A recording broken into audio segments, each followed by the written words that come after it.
अस्सलाम वालेकुम। तब्दीली के सफ़र में खुश आमदीद। मैं हूँ इमरान सुल्तान। नाज़रीन, कराची में चीनी कॉन्सुलेट हमले में मुलव्विस दहशतगर्दों के हवाले से GIT रिपोर्ट आज न्यूज़ ने हासिल कर ली और इस GIT रिपोर्ट के मुताबिक हमले का मंसूबा हरबियार मरी, असलम अच्छू और बशीर जेब ने बनाया था और इस हमले का मकसद पाकिस्तान में खौफ व हिरास और बिलखुसूस CPEC की जो इन्वेस्टमेंट पाकिस्तान में आ रही है इसको रोकना था, इसको सबोताज करना था और चीनी जो सरमायाकारी पाकिस्तान में है और आ रही है और CPEC के तनाजुर में मौजूद जो आएगी बैरूनी सरमायाकारी, इसको रोकना था। आज के प्रोग्राम में इसी तमाम हवाले से हम बात करेंगे कि ये जो किस तरीके से ये पूरा नेटवर्क काम कर रहा था और इस GIT रिपोर्ट में मज़ीद जो है वो क्या कुछ सामने आया। उसके साथ साथ आज हमने देखा कि एक दहशतगर्दी की कार्रवाई जो है वो लोरालाई में भी हुई और यहाँ पे रेड जोन में दहशतगर्दों ने वार किया और निशाना बनाया DIG के दफ्तर को। इस आज की इस नशिस्त में हमारे साथ कराची स्टूडियो में मौजूद हैं ब्यूरो चीफ कराची रफत सईद। रफत, बहुत शुक्रिया का। कराची से ही हमें दिफाई तजियाकार ब्रिगेडियर रिटायर्ड हारिस नवाज साहब ने भी ज्वाइन किया।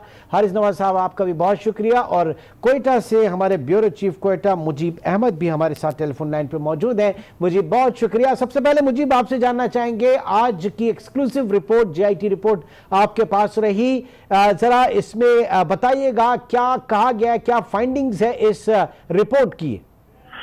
देखिए, सबसे पहली चीज ये है कि जो 5 लोग गिरफ्तार हुए थे उन्होंने इतराफ जुर्म किया है और अपना ये बयान दिया है कि उन्होंने इस तमाम मामले में न सिर्फ सहूलतकारी की, रैकी की, बल्कि असला गोला बारूद फराम किया, दहशतगर्दों को पनाह गाहें दी और वो इस सिलसिले में बाज़ाब्ता तौर पे राब्ते में थे कलअज़म BLA की क़यादत से। उन्होंने ये भी बताया कि इस मंसूबे के पीछे किसका हाथ है। पहले कहा जा रहा था कि सिर्फ असलम अच्छू है, लेकिन GIT से सामने आया कि कलअज़म BLA के सरपरस्त कह लें या सरबराह कह लें, वो हरबियार मरी, वो इसमें मुलव्विस थे। उनकी हिदायत लंदन से अफगानिस्तान गई और वो हिदायत असलम अच्छू के जरिए फिर यहाँ पे अमानुल्लाह और ये नाजर और फारिफ तक पहुंची और इन्होंने सारा अरेंजमेंट किया। इन लोगों ने ये भी बताया कि कुछ और कमांडर्स अब भी उनके बलूचिस्तान में काम कर रहे हैं, जिसमें गुल रहमान, निसार, नूर बख्श, करीम वगैरह शामिल हैं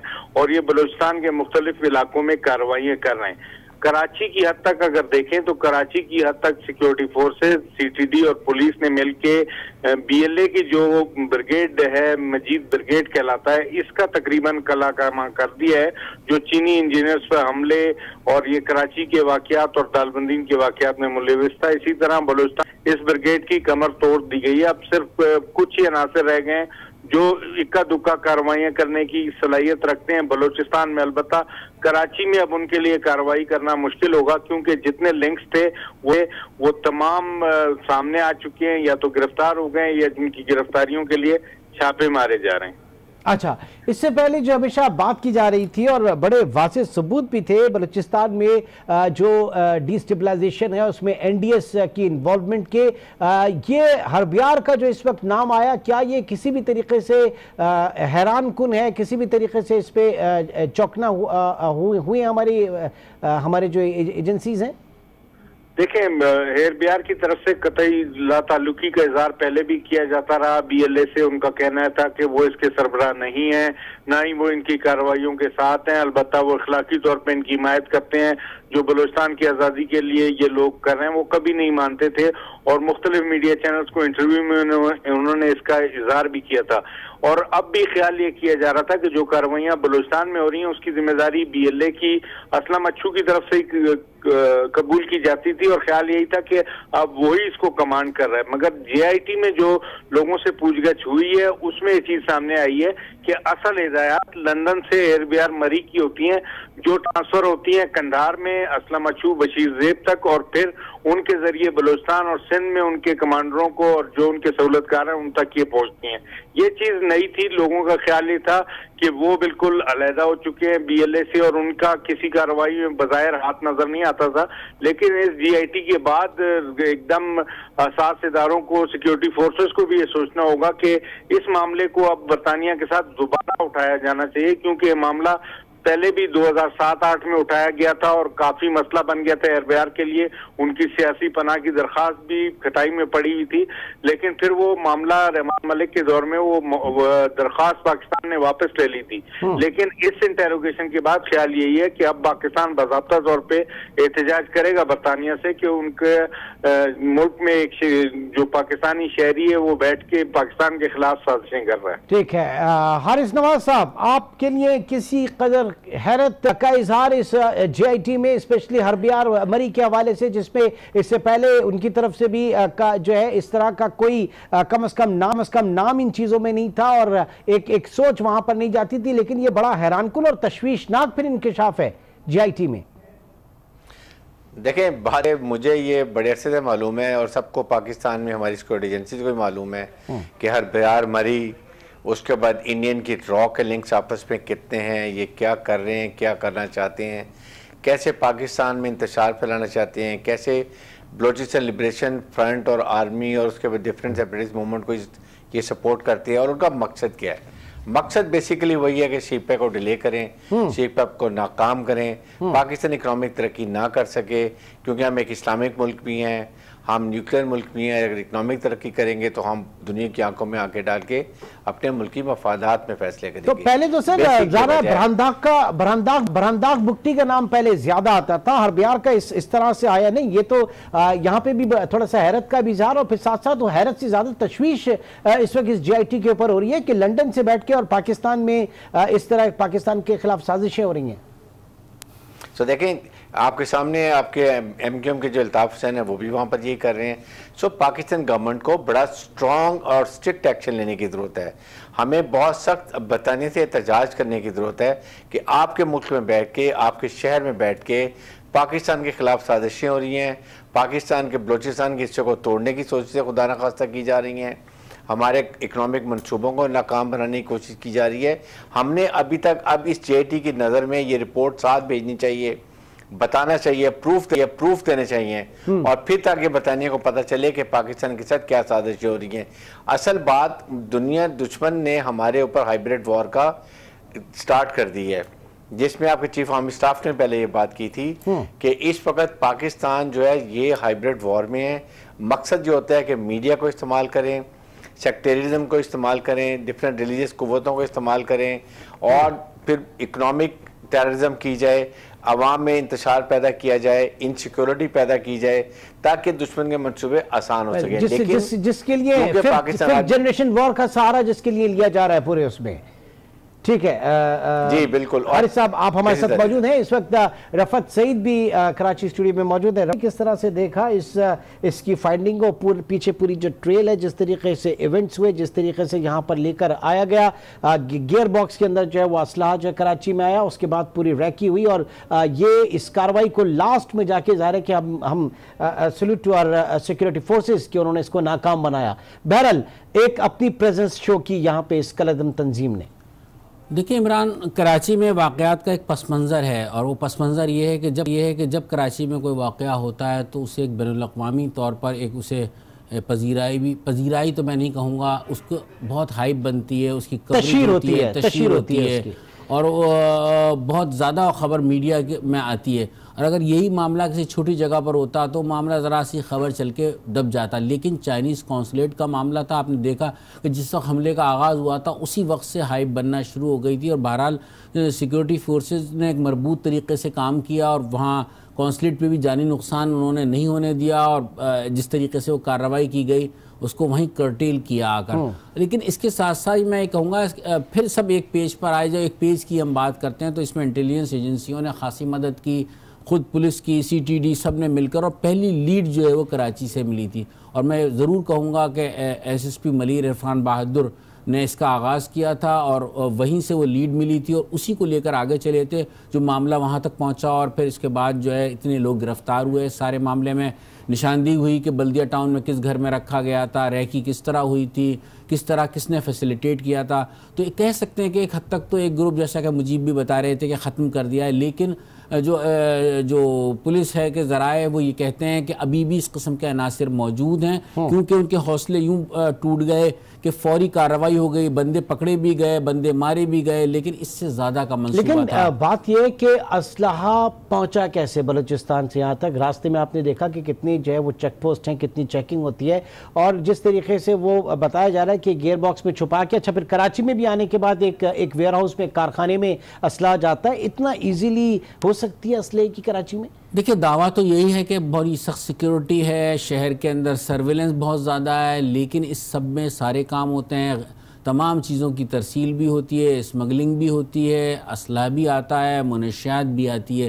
लेकिन इस मामले में दरअसल इन्होंने तरीक़ाकार दरअसल ऐसा इख्तियार किया।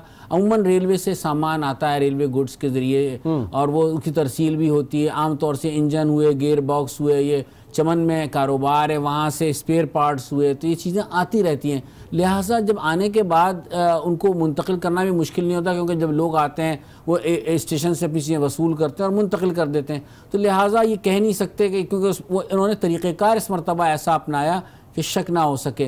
लेकिन बहरहाल ये एक लम्हा फिक्रिया है, बात है कि इस किस्म के अनासिर उसको डिसमेंटल करके लाए थे और यहाँ पे आके उन्होंने उसको जो है वो जोड़ा था, यहाँ पे लाके। और उसमें वो तो बेचारे जो मारे गए वो तो अलग थे, जो उनको सहूलत देने वाले लोग और थे, सारी रेकी करके देने वाले, उसको डिसमेंटल असले को दोबारा से तैयार करके उनको फराहम करने वाले, तो वो पूरी एक टीम थी और तकरीबन वो सारे लोग पकड़े जा चुके हैं। हारिस साहब, अब ये ज़ाहिर है कि सूरत-ए-हाल हमारे ही लोग हैं, हमारे ही जो है ये बच्चे हुआ करते थे किसी ज़माने में, ये किस तरह हो गया कि ये गैरों के हाथों में चले गए, ये पहाड़ों पे चले गए, और ये अब ज़ाहिर है कि अफगानिस्तान में जाके बैठे हुए हैं, वहाँ से पाकिस्तान के खिलाफ साजिशें हो रही हैं, लंदन से पाकिस्तान के खिलाफ साजिशें हो रही हैं, तो ये हमारे ही लोग। देखें, हमारे हैं, लेकिन प्रॉब्लम ये है ना, सोशो इकोनॉमिकल प्रॉब्लम हमारी इतनी है और उसकी वजह से इनको विन ओवर कर लिया जाता है। सो जब तक पाकिस्तान में इकोनॉमिक एक्टिविटी नहीं होगी, बच्चों को, जवान बच्चों को जो ग्रेजुएट होता है, उसने पढ़ाई की हुई है, उसकी जॉब नहीं है, माँ बाप बूढ़े हैं, बहन की शादी करनी है, छोटे भाई को उसने तालीम दिलवानी है और रोज़गार नहीं है, तो वो ऐसे लोग जल्दी लोगों के हाथ में बिक जाते हैं और उनको वो इस्तेमाल किया जाता है। और एग्जैक्टली यही हो रहा है। दाइश ने भी ऐसे ही किया, और अब आपके सामने रॉ अफगानिस्तान में बैठी हुई है, वहाँ पर वो क्या कर रहे हैं, और दूसरी मुसाद वहाँ पर है, फिर उसके बाद NDA साथ मिली हुई है, वो सब मिलके चाहते ये हैं कि किसी न किसी तरीके से बलूचिस्तान के हालात ख़राब रहें और CPEC ना बन सके। एक तो ये है, लेकिन बहुत बड़ा एडवांटेज ये हुआ कि क्योंकि ये अभी 5-6 लोग जहाँ पर पकड़े गए हैं जो सहूलतकार थे, जिन्होंने रिकॉनेसेंस की, वेपन एमुनिशन दिया, उनकी वजह से इस और बड़े नेट को ब्रेक करने में बहुत आसानी हुई है, और इसकी वजह से बलूचिस्तान में भी लोग पकड़े गए और भी पकड़े जाएंगे। तो ये मेरे ख्याल में हमारी सिक्योरिटी एजेंसी की बहुत बड़ी कामयाबी है। और फिर जिस तरीके से हमला नाकाम हुआ, उस पर आपको पता, उनको एक और डिस्करेज हुई कि जी हम आइंदा के लिए ऐसे नहीं कर सकेंगे। तो ये सारी चीज़ों को लेकिन हमें भूलना नहीं चाहिए। प्रॉब्लम ये है कि जब इंसिडेंट होता है हम बहुत एक्टिव होते हैं, 1 महीने का पैसा सब भूल जाते हैं, सब अच्छा हो जाता है। तो हमें इसको फॉलो अप करना है, 2+2 को लेके चलना है, और अल्टीमेटली इस पूरे नेटवर्क को हमने ब्रेक करके ख़त्म करना है, ताकि जब लिंकेज नहीं होगा, ऑर्गेनाइजेशन नहीं होगी, पैसा नहीं इधर जा सकेगा, इकोनॉमिक टेररिज्म नहीं होगी, तो फिर इसको हम बड़े आसानी से कंट्रोल कर सकते हैं। मकसद ये है कि हमने CPEC को कंप्लीट करना है। पाकिस्तान फौज ने तैयार किया हुआ है, एक टेररिस्ट पूरा काउंटर टेररिज्म डिवीजन हमें रेस किया हुआ है, हमारी सिक्योरिटी एजेंसीज हमारा रोज तो जोर से लगी हुई हैं। मकसद यही है कि इसको कामयाब बनाएं, पाकिस्तान को इकोनॉमिक तरक्की में ले जाएं, बेरोजगारी खत्म करें। कोई हमारे लेकिन सर अब मसला है ना यहाँ पे कि सिर्फ हमारी फौज की ही बैकिंग नहीं, बल्कि पॉलिटिकली भी जो है इसको उतनी ही बैकिंग मिलनी चाहिए। पॉलिटिकली भी इसमें जो इश्यूज हैं, जो प्रॉब्लम है, स्पेशली जो वजीर आला बलूचिस्तान, उनके भी कंसर्न इससे पहले इस हवाले से देखे गए। मुझे ये जरूरी नहीं है कि सिर्फ वही लोग हों जो पहाड़ों पर चढ़ CPEC की मुखालफत करते हैं, विद इन द असेंबली भी जो है वो मुखालफत है। कुछ लोग हैं, अख्तर मिंगल साहब जो है, उनके इख्तिलाफात हैं। तो ये CPEC के ऊपर हम बहुत ज्यादा फोकस जो कर रहे हैं, और हमारी जो सिक्योरिटी एजेंसीज जो हैं वो उसके ऊपर बहुत काम भी कर रही हैं, बड़ी कुर्बानियां भी दे रही हैं, लेकिन जो पॉलिटिकल साइड डायलॉग वाली, वो वहां पे अभी भी स्पेस है। क्या समझते हैं आप? जी बिल्कुल, वहां पे स्पेस मौजूद है। जो लोग इसकी मुखालफत कर रहे हैं उनके पास इसके लिए तहफ़्फ़ुज़ात भी हैं, दलाइल भी हैं, और उस हवाले से वो अपने जो एहसासात हैं उसका इज़हार भी करते हैं। अख्तर मिंगल की जो बात है उसको काफी पजीराई भी मिली बलूचिस्तान को, मगर वो कौमी धारे में रहते हुए अपना मौक़िफ़ पेश कर रहे हैं। वो पाकिस्तान के आईन में रहते हुए वही बात हम कर रहे हैं यहाँ पे, वो अपने तहफ़्फ़ुज़ात का इजहार कर रहे हैं। उसमें बुनियादी चीजें हैं। वो कहते हैं कि यहाँ पे पानी नहीं है ग्वादर में, यहाँ के जो मकामी लोग हैं उनका मुस्तकबिल क्या होगा। अगर ये इतना बड़ा सी पोर्ट बन जाएगा तो दूसरे जो सूबों से या दूसरे चाइनीज यहाँ पे आ जाएंगे तो बलोच अकलियत में तब्दील हो जाएंगे। उसके लिए वो चाहते हैं कानून साजी हो, यहाँ के मकामी लोगों का तहफ़्फ़ुज़ हो, उनको सहूलतें मिलें। अब इवन बलूचिस्तान के जो वज़ीर आला हैं वो भी इसका इज़हार कर चुके हैं कि जो सीपैक बन रहा है इसके जो फंड्स चाइना से मिल रहे हैं, 42 अरब डॉलर का कहा गया था, उसमें से तो 6 से 7% भी बलूचिस्तान में नहीं लग रहा।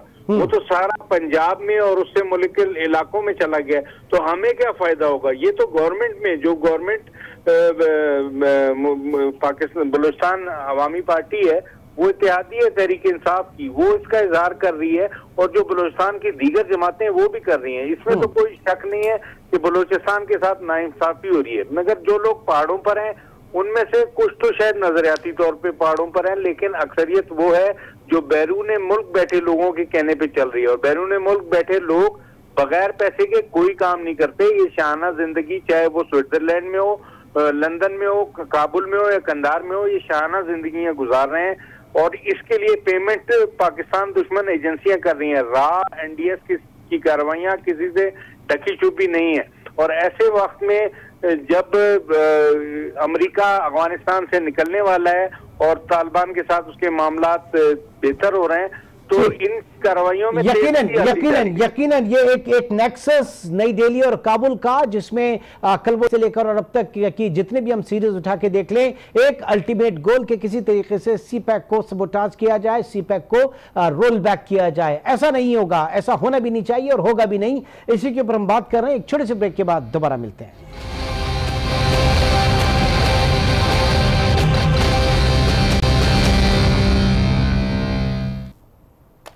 Welcome back. रफत, इस वक्त जो मुज़ाकरात हो रहे हैं अफ़गान तालिबान और अमेरिका के दरमियान, और पाकिस्तान का बड़ा अहम रोल इसमें कि उनको मुज़ाकरात की टेबल पर लेकर आया। ऐसे में जो इत्तलात वहाँ से आई, खबरें आई कि एक अंडरटेकिंग अमरीकी अफवाज के वहाँ से जाने के बाद, नेटो फोर्सेस के जाने के बाद, इस चीज़ को मेक श्योर करना कि अफ़गान सरजमीन जो है वो डिस्टेबलाइज करने के लिए इस्तेमाल ना हो किसी भी मुल्क में, स्पेशली दाइश वहाँ पे ना पनपे, वहाँ पे अलकायदा जो है वो ना पनपे। ऐसे में पाकिस्तान दुश्मन एलिमेंट, ज़ाहिर है कि हमेशा हम देखते हैं कि काबुल और नई दिल्ली का एक गठजोड़ जो है रॉ और NDS का वो सामने आता है। किस हद तक ज़रूरी है कि इसको भी जो है पूरी तरीके से ख़त्म किया जाए वहाँ से, और स्पेशली BLA के वहाँ पे अगर लोग हैं या उनके कुछ एलिमेंट्स वहाँ पर? इमरान, बहुत अहम बात है। और बहरहाल पाकिस्तान ने जिस तरीके से फैसिलिटेट किया है अमेरिका को और ये सारे मुज़ाकरात मुमकिन हो सके हैं, ये सिर्फ पाकिस्तान की ही कोशिशों से ये बारावर साबित हुई हैं सारी कोशिशें। हाँ, इसके साथ साथ ये ज़रूर है कि अफ़गानिस्तान में ऐसी फोर्सेस बैठी हुई हैं जो पाकिस्तान को मुस्तहकम नहीं देखना चाहती। ख़ास तौर से भारत का ये इंटरेस्ट नहीं होगा कि अमेरिका और अफ़गानिस्तान के दरमियान बातचीत के बाद जो है इस खित्ते में बहुत सुकून हो जाए, अमन हो जाए। लिहाजा वो कोशिश करेगा ख़ास तौर से ऐसे एलिमेंट जैसे BLA के जिस तरह की तंजीम है, इस तरह के लोगों से रवाबित, उनको इस्तेमाल करना। और इसके अलावा फिर ये है कि जो अफ़गान फोर्सेस में, अफ़गान ऐसी फोर्सेस जो अफ़गानिस्तान में भी हैं उन्हें भी सपोर्ट देना, तहरीक तालिबान के लोग जो अफ़गानिस्तान में बैठे हुए हैं पाकिस्तान के, उन्हें सपोर्ट देना, तो ये सब मुमकिन है। लिहाजा इस मौके पे बहुत चौकन्ना रहना होगा, क्योंकि जब कोई ऐसा अहम मौका आता है, आपने माजी में भी देखा होगा, तो कोई भी एक वाक़या ऐसा रुनुमा हो जाता है जो सारी चीज़ों को जो है वो मुंतशिर कर देता है, इल्ज़ामात शुरू हो जाते हैं, शुक्क व शुबहात का इजहार होने लगता है, सबटाज करता है। वो जो पीस टॉक्स वगैरह होते हैं, जो भी हुई है, इस तरह की सूरत हाल हुई है। लिहाजा इस मौके पे बहुत मोहतात रहना होगा। हमें ये नहीं कि वहाँ मुज़ाकरात हो गए, बातचीत हो गई, सब कुछ है, तो हमें ज़्यादा चौकन्ना होना पड़ेगा, खास तौर से। और हमारी गवर्नमेंट और मिनिस्टर्स जो है बड़ा उस पर ढोल बजा रहे हैं, एहतियात ज़्यादा है सारा, क्योंकि सिक्योरिटी एजेंसीज ने तो फोकस किया हुआ है, लेकिन इसके साथ साथ सियासी हुकूमत को भी अपने आप को सियासत से हटकर मगर अब इस तरफ भी देखना होगा, वरना इसके बड़े नुकसानात होंगे। अगर कोई ऐसा वाक़या रूनुमा हो गया तो ये सारे मुज़ाकरात, सारी चीज़ें जो पाकिस्तान ने कोशिश की है अमेरिका को और अफगानिस्तान को मिलाने की, बातचीत का एक रास्ता खुलवाया है, ये सब चीज़ें जो हैं वो तितर बितर हो जाएंगी। तो बहरहाल इस पर बहुत हारिस नवाज साहब, किस हद तक जरूरी है, कितना क्रूशल इस वक्त ये एलिमेंट है कि जब अफगानिस्तान से नेटो फोर्सेस अमेरिका की वापसी हो तो वहां पे हकीकी मानों में सफाई हो, वहां पे हकीकी मानों में वो तमाम एलिमेंट्स जो एंटी पाकिस्तान है, जो एंटी और उसमें रखता है, स्पेशली बीएलए अगर पाकिस्तान के हवाले से बात करें, रॉ के हवाले से बात करें, तो ये इसको मेक श्योर किया जाए। किस हद तक मुमकिन होगा ये? देखिए, इस इम्पॉर्टेंट बात ये है कि जब पाकिस्तान उनको इतना फैसिलिटेट कर रहा है दोहा में, जहाँ पर कि बहुत पीछे तालिबान बिल्कुल बैठने के लिए तैयार नहीं थे और वे बड़े कामयाब मुज़ाकरात हो रहे हैं और अमेरिका की पॉलिसी भी चेंज हो रही है, पाकिस्तान को साथ ही ये कंडीशन भी रखनी चाहिए थी कि हम ये सब कुछ कर रहे हैं, लेकिन इन रिटर्न हमें ये चाहिए कि इंडिया पाकिस्तान के अंदर इंटरफेरेंस बंद करे। इंडियन रॉ जो है वो अफगानिस्तान की तरफ से पाकिस्तान के बलूचिस्तान के प्रोविंस में इंटरफेरेंस बंद करे, ताकि जब अमेरिका वहाँ से जाता है तो स्मूथ ट्रांजैक्शन भी हो और साथ ही साथ वहाँ पर इंडिया की ग्रिप कम हो, ताकि जितना इंडिया का इन्फ्लुएंस वहाँ ज़्यादा होगा फिर पाकिस्तान के लिए मुश्किलात होंगी। तो हमें भी कहीं ना कहीं अपने कार्ड पॉजिटिव खेलने चाहिए और अमेरिकन को बताना चाहिए। तो इंडिया ऐसा डिक्टेशन लेगा, क्योंकि जाहिर है कि इंडिया वहां पे पूरी कोशिश है कि वो काबुल में अपनी ट्रेड को बढ़ाए, हर तरीके से वो अपनी ट्रेड को बढ़ा रहा है, लेकिन अपना एक फौजी भी उसने नेटो फोर्सेस के साथ खड़ा नहीं किया, वो बिल्कुल भी इस तरह का रिस्क इस हवाले से नहीं ले रहा है। तो क्या जो आलमी कुव्वतें हैं वो पाबंद कर सकती हैं इंडिया को? लेकिन जब वहाँ पर तालिबान भी हुकूमत का हिस्सा बनेंगे और आके उनके साथ अफगान गवर्नमेंट में मर्ज होंगे और बैलेंस एथनिक अफगान गवर्नमेंट बनेगी, जिसमें कि जो पश्तून जो उनका 43-45% शेयर होगा, तो ऑटोमेटिकली जब हुकूमत में आएंगे तो एनडीएस की वो इन्वॉल्वमेंट जो है, रॉ का नेटवर्क है, वो ख़त्म हो जाएगा, काफ़ी हद तक हालात बेहतर होंगे और फिर वो पाकिस्तान की तरफ देखेंगे। क्योंकि एक पाकिस्तान का अफगानिस्तान से कई चीज़ों से रिश्ता है, हमारे इस्लामिक दार एक हैं, हम नेबर्स हैं, हमने रहना इकट्ठा है, बाउंड्रीज का भी चेंज नहीं होती है, ट्रांजिट करते हैं और फिर हम पाकिस्तान को पूरी भी कोशिश करनी चाहिए कि अफगानिस्तान के अमेरिकन ट्रूप्स के निकलने से पहले पाकिस्तान अफगानिस्तान के साथ और ताल्लुकात अच्छे करे, इतने करे कि हमारे पास उनके फौजी ट्रेनिंग के लिए आएँ, हमारे ट्रूप्स वहाँ पर जाएँ उनको ट्रेन करने के लिए। जितना इंटरेक्शन बढ़ेगा उतनी अंडरस्टैंडिंग होगी और पाकिस्तान के लिए मसाइल कम होंगे। ये जरूरी है। मुझे क्या इत्तलात हैं आप तक, क्या बीएलए के हवाले से इस तरह की अंडरटेकिंग दी जाएगी अफगानिस्तान से? जी इमरान, जी बिल्कुल, ये भी डेफिनेटली होगा।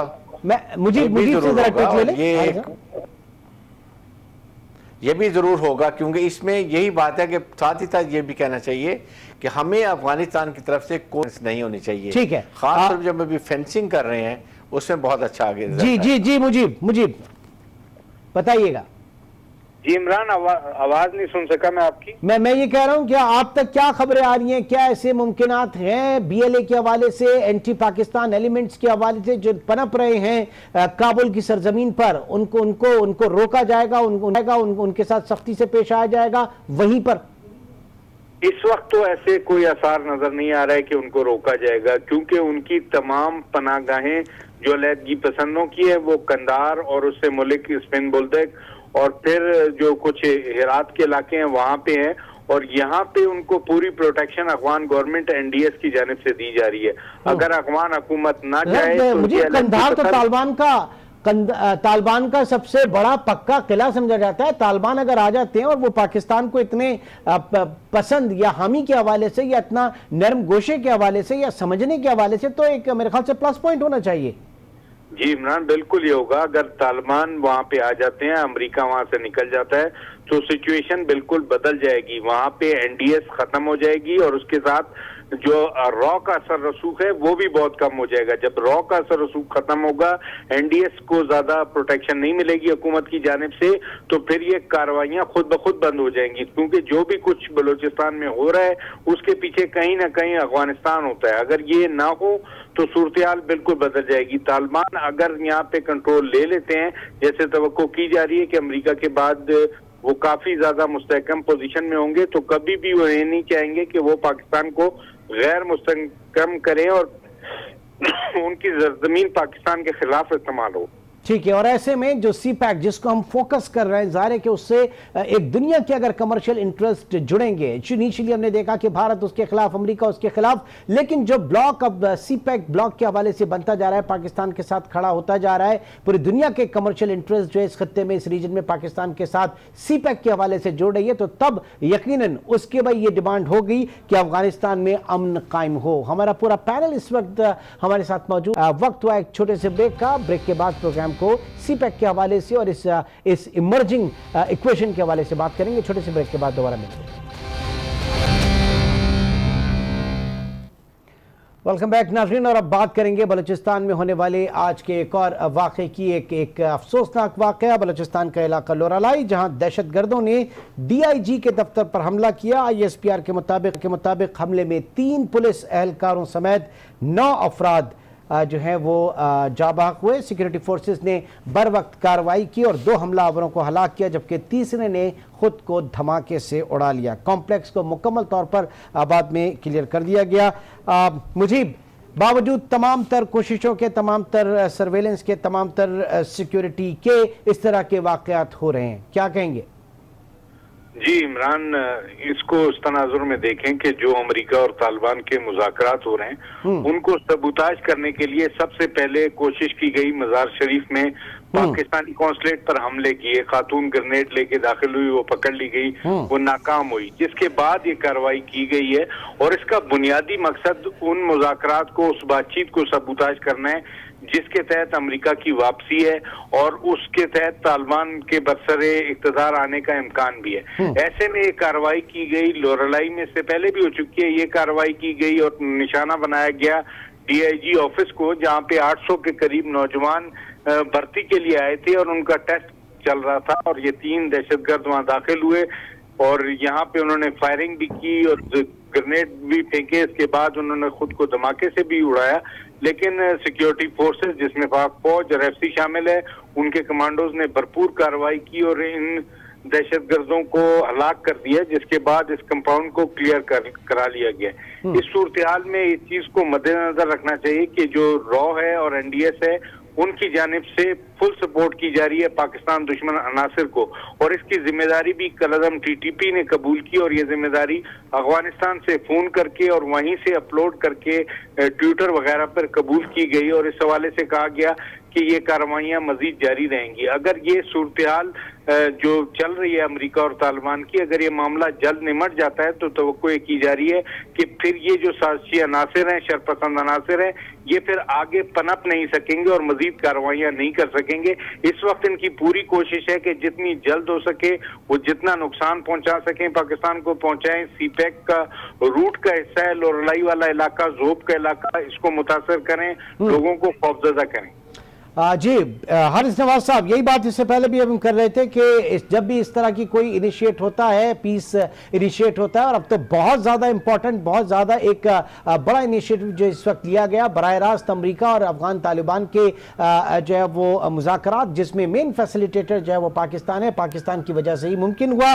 और एज मुजीब सेड, और हर कोई इस बात से इत्तेफाक करेगा कि ये जो मज़ार शरीफ वाला वाक़या था और लोरालाई वाला, ये उसको सबूताज करने की एक कोशिश है और इस तरह के वाक़यात हो सकते हैं। लिहाजा बहुत ज्यादा चौकन्ना रहना होगा पाकिस्तान की फोर्सेस को।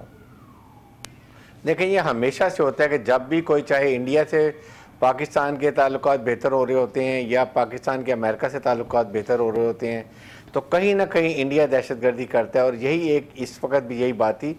इस पे आम बात यह कि हमारी जो पूरी सिक्योरिटी फोर्सेस तो अपना काम कर रही हैं, लेकिन फिर ये ऐसे मौक़ों में हमें और एहतियात करने की ज़रूरत होती है, क्योंकि आपने देखा कि अगर 800 लोग वहाँ पर आए हुए हैं, कैंडिडेट हैं, एग्जाम दे रहे हैं, तो क्या सिक्योरिटी अरेंजमेंट की गई थी, कितना बड़ा सिक्योरिटी लैप्स है, कौन इसका जिम्मेदार है, क्या हमने इनर पेरीमीटर रखा, हमने आउटर पेरीमीटर रखा, क्या हमने अपने ऐसे को पॉइंट्स पैन ऊपर बैठाए संतरी पोस्ट के ऊपर जो कि दूर से सर्वेलेंस कर रहे हों कि कौन मुश्तबा लोग इधर आ रहे हैं, उनको पहले से पकड़ा जाए, कितनी दूर रोका जाएगा उनको। एक को तो हमने मार लिया, 2 एक कमरे में चले गए, जाके 8-9 हमारे सिपाहियों को, लोगों को शहीद कर दिया। तो जो उनका मकसद था वो उसमें वो कामयाब हो गए। वो चाहते ये थे कि हम बताना कि हम अभी भी मौजूद हैं, हम पाकिस्तान में कार्रवाई कर सकते हैं। पाकिस्तान में लोग इनसिक्योर हैं, अवाम में दहशतगर्दी फैला दी, दुनिया की अटेंशन डाइवर्ट कर दी कि पाकिस्तान में अभी भी दहशतगर्दी है, ख़त्म नहीं हुई, जबकि इतनी हमने कुर्बानियाँ दी हैं, इतनी फेंसिंग कर रहे हैं, उसके बावजूद ये वहाँ पर आ गए। तो ये सारी चीज़ों को हमें देखने, लेकिन फिर भी अल्हम्दुलिल्लाह हम बहुत बड़ी तबाही से बचे। बहुत बड़े एक जो खतरनाक कार्रवाई, 800 बंदा वहाँ पे मौजूद है, 800 जो है नौजवान वहाँ पे मौजूद है और ऐसा टारगेट, तो इसमें अल्लाह का बड़ा करम हुआ। रफत क्या कहेंगे, क्या इदराक किया जाना चाहिए इस तरह के इवेंट्स, वो भी इस तरह के हालात पॉलिटिकली अगर चल रहे हो तो फिर इस तरह के इवेंट्स के हवाले से स्पेशल अरेंजमेंट्स, स्पेशल जो है वो ज़रूरी हो जाती हैं? बिल्कुल इमरान, होना चाहिए। और दूसरी बात यह कि मैंने इब्तिदा में ये बात कही थी कि जब भी, और ये दोनों ब्रिगेडियर हारिस ने भी और मुजीब ने भी एक बात ये कही है कि जब भी ऐसा कोई वाक़या होने लगता है, कोई मफाहमत की तरफ जा रहे हो, कोई मुआहदा होने वाला हो, तो ये कार्रवाई होती है। लिहाजा हमें मोहतात रहना होगा। और ख़ास तौर से मैं कराची के हवाले से कहूँगा, क्योंकि इम्पेक्ट उसका बड़ा आता है कराची शहर में। यहाँ भी सिक्योरिटी फोर्सेस को और पुलिस को अलर्ट रहना होगा, क्योंकि जब अभी आज लोरलाई में हुआ है, जिस तरह उन्होंने बताया कि वाक़यात बलूचिस्तान में होते रहे हैं छोटे बड़े, लेकिन कराची का इम्पेक्ट एक अलग आता है। और चाइनीज़ कॉन्सर्ट पे हमला इसी सिलसिले ही करी थी। लिहाजा इस सारी सूरत हाल के तनाजुर में मुकम्मल तैयारी के साथ हमें रहना चाहिए। और कराची शहर बहुत इस हवाले से अहम है और बहुत इस बात के चांस मौजूद हैं कि यहाँ कोई इस किस्म के ग्रुप मौजूद ना हो कि वो एक्टिविटी कोई कर सकें। तो सर, बजाय हारिस साहब, बजाय इसके कि हम ज्वाइंट डिक्लेरेशन का इंतजार करें कि वहाँ से क्या चीज़ें सामने आती हैं, कितने मजबूत रहे, हम हुकूमती सतह पर यहाँ पे हमारे मिनिस्टर्स, हमारे लोग जो हैं वो उसका बड़ा ढोल पीटते हैं और पूरा पूरा क्रेडिट लेते हैं, सेहरा बांधते हैं। ये वक्त असल में है हिफाजत का। क्या कहेंगे हारिस साहब? जी बिल्कुल, हिफाजत का भी है। और देखें, सबसे बड़ी एक और आप बात देखें ना कि आप फौजी अदालतों की बात करते हैं। आप ये बताएं कि फौजी अदालतें क्यों कायम की गई?